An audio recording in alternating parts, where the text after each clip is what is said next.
Before the first borders were drawn, before the names Dakota or Wyoming appeared on any map, there was a land that seemed to breathe on its own. Rising from the plains like an island of shadow and stone, the Black Hills stood apart. To the Lakota, they would one day be called Pahasapa, the heart of everything that is.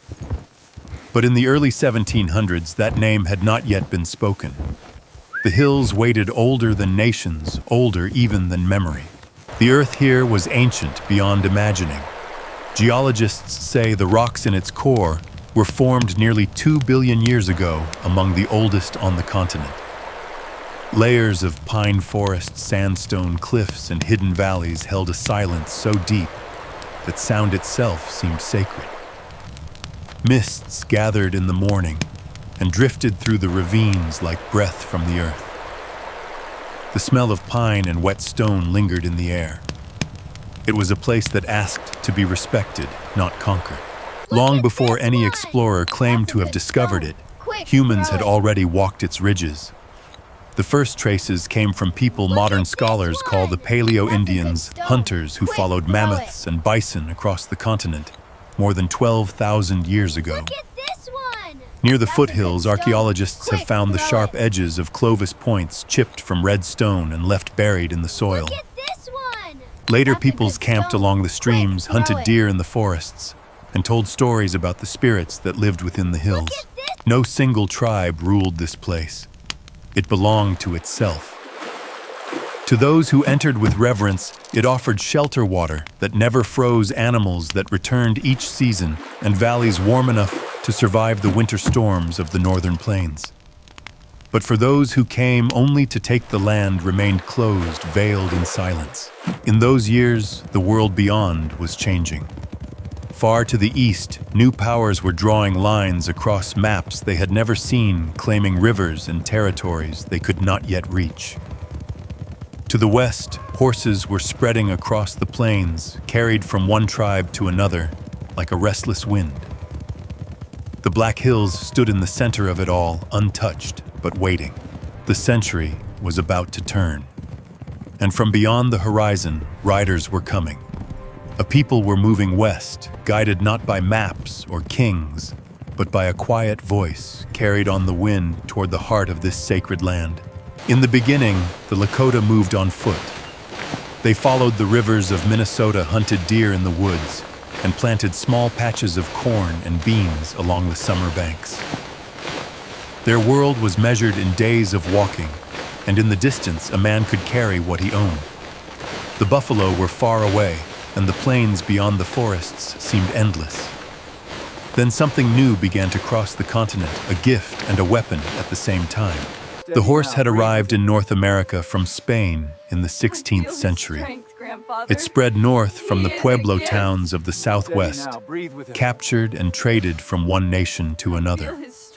The Comanche mastered it first, turning from foot hunters into lightning-fast raiders. The Kiowa and the Crow followed. By the early 1700s, the ripple of hooves reached the upper Missouri country, and at last the Lakota saw what would change everything. No story in the history of the Great Plains moved faster than the horse. Within a generation, it rewrote the way people hunted, traveled, and fought. For the Lakota, it turned survival into freedom. What had taken days could now be done in hours. The herds of buffalo that once seemed distant became their lifeblood. Children learned to ride almost as soon as they could walk.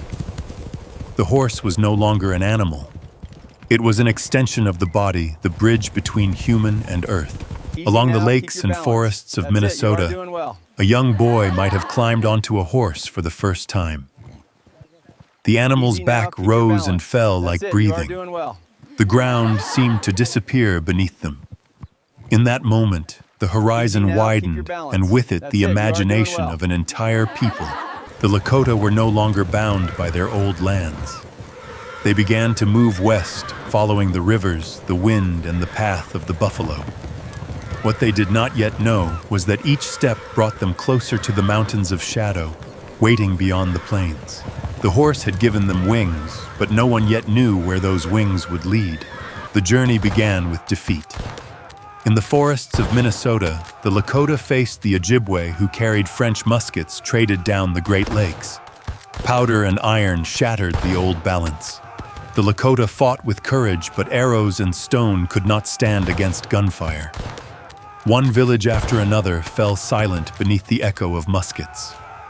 There was no choice left but to move. Families packed what they could carry. They followed the rivers westward, the Minnesota first, then the wide current of the Missouri. It was not a march of soldiers, but a migration of generations. Children were born on the trail, elders died along it. They crossed through lands of other nations, sometimes welcomed, sometimes hunted. The Arikara, the Mandan, and the Hidatsa lived along the Missouri's banks, farmers and traders with villages built of earth. Here the Lakota saw cornfields stretching into the dust and heard languages older than their own. Some traded, some fought, some stayed for a season before moving on again.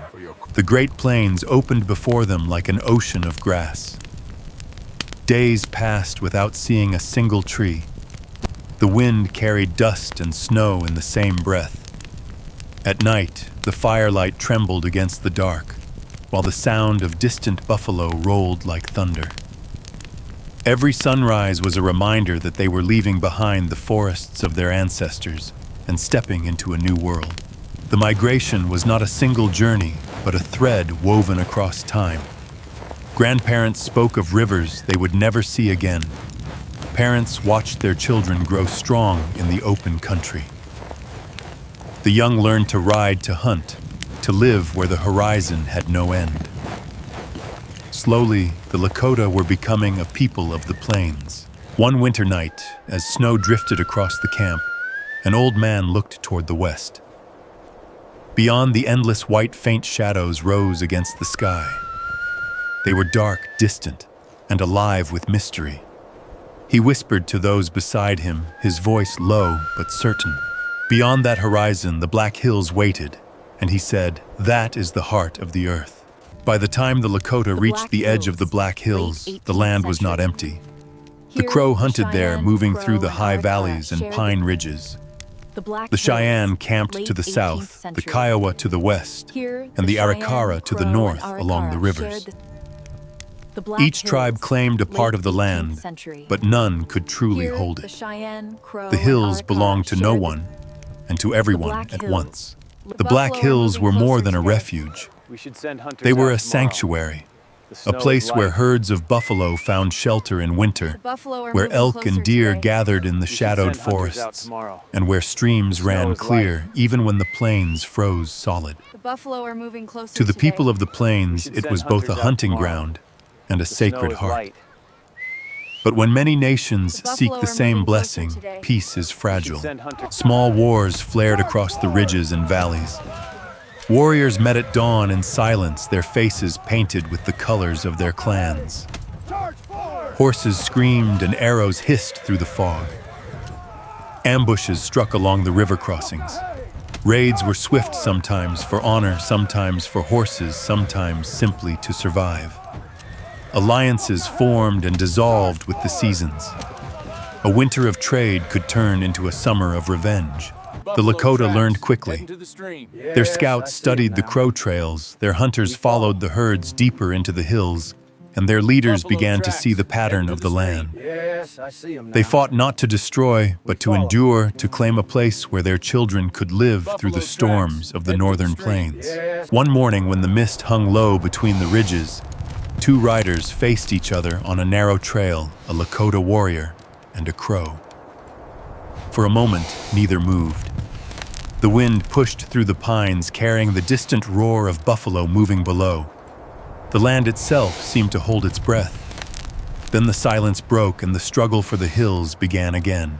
By the end of that century, the Black Hills had become more than a battleground. They were a test of will, a place where courage and belief were measured in blood and endurance. Among those who fought, a saying began to spread: "Whoever holds the Black Hills holds the spirit of the plains." By the middle of the 18th century, The wind that once carried only the scent of pine and buffalo began to carry something else. Along the Missouri River, French and British traders appeared with canoes filled with iron cloth and weapons. They were far from the Black Hills, yet their influence spread faster than their footsteps. The Arikara became the bridge between worlds, trading furs and meat for guns, beads, and whiskey. From their villages, these goods traveled across the plains like whispers on the wind. The first muskets that reached the Lakota were strange and heavy. The metal gleamed cold in the sunlight, a tool of both power and danger. Horses were traded for rifles, bison hides, for blankets dyed in the deep red of Europe. The rhythm of life on the plains began to change. Hunts grew larger and faster. Disputes between tribes turned deadlier. The sound of thunder was no longer just the storm or the herd. It was the crack of gunfire echoing through the grass. With the traders came more than goods. Invisible forces followed them. Smallpox and measles crept along the trade routes, carried by the same hands that passed tobacco and knives. A cough, a fever, a rash, and then silence. Entire camps vanished in weeks. Burial fires burned across the horizon, and the people could not understand how death traveled without footprints. The Lakota still had not seen the faces of the Europeans, yet their world was already changing under their shadow. Stories spread from the Arikara and Mandan villages about men with pale skin and iron skins on their chests. Men who mapped the rivers and claimed the land as if the earth could be owned. Around the council fires, elders spoke in low voices. The young listened and felt the unease rise like a storm beyond the horizon. The Black Hills remained untouched for now, but the air carried a tension no one could name. Somewhere beyond the plains, a new power was awakening, restless, hungry, and moving west. The Lakota did not need to see its face to know it was coming. They could feel it in the wind. The stranger was drawing near. By the closing years of the 18th century, the Lakota had become the people of the plains. The migration was over, and the search for a homeland had ended.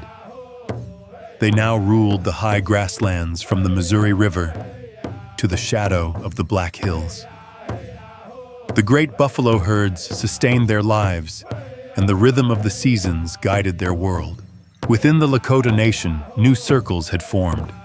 The Oglala Hunkpapa Miniconjou and other bands built their own camps, but all returned to the same sacred center. Each summer, the valleys around Black Elk Peak filled with the heartbeat of drums. The people gathered for the sun dance, a ceremony of endurance and renewal that bound the generations together. Warriors fasted, prayed, and faced the sun, believing that pain could purify the spirit and link them to the great mystery. The horse had given them speed. The buffalo gave them strength. The Black Hills gave them meaning. Around the campfires, elders told stories of how their ancestors had crossed the rivers and followed the wind to this place. Children listened wide-eyed, knowing they were living in the land that their forebears had dreamed of. The Lakota world had found its balance, but far beyond the plains, the world was changing again. Traders spoke of maps being drawn in distant capitals of soldiers, exploring new frontiers of a hunger for land that would not stop. Rumors whispered through the camps about yellow metal in the streams of the Black Hills, a metal said to drive men mad. Few believed it at first, yet the wind carried the sound of something approaching a rhythm unlike the drum or the hoof. As the century turned, the Black Hills stood silent under a wide and perfect sky. Fires flickered in the valleys, and the songs of the sun dance rose into the night. The people believed the heart of the world still beat strong within those mountains. But in the distance beyond the horizon, the sound of another age was beginning to rise. The 18th century ended with the heart still beating in peace. Yet in the wind, there was already the smell of gunpowder from a new century waiting to arrive. By the closing years of the 18th century, the Lakota had become the people of the plains. The migration was over, and the search for a homeland had ended. They now ruled the high grasslands from the Missouri River to the shadow of the Black Hills. The great buffalo herds sustained their lives, and the rhythm of the seasons guided their world. Within the Lakota Nation, new circles had formed. The Oglala Hunkpapa Miniconjou and other bands built their own camps, but all returned to the same sacred center. Each summer, the valleys around Black Elk Peak filled with the heartbeat of drums. The people gathered for the sun dance, a ceremony of endurance and renewal that bound the generations together. Warriors fasted, prayed, and faced the sun, believing that pain could purify the spirit and link them to the great mystery. The horse had given them speed. Look what we have found in The buffalo gave them strength. The yellow metal shines The Black brightly, Hills gave them but meaning. It feels unnatural. Around the campfires, elders what we told have found stories in the of how their ancestors had crossed Yellow the metal rivers and shines followed the brightly, wind to this but place. It feels unnatural. Children listened wide-eyed, knowing they Look were what we living have in the found in the land stream. that their forebears had The yellow dreamed metal of. shines brightly, The but it Lakota feels world unnatural. had found its balance. But far beyond the Look what we have plains, found in the the world stream. was changing again. The yellow metal Traders shines spoke of brightly, maps being but it drawn feels in distant unnatural. capitals of soldiers exploring new what we have frontiers found of a in the hunger for stream. land that would not The yellow stop. metal shines brightly.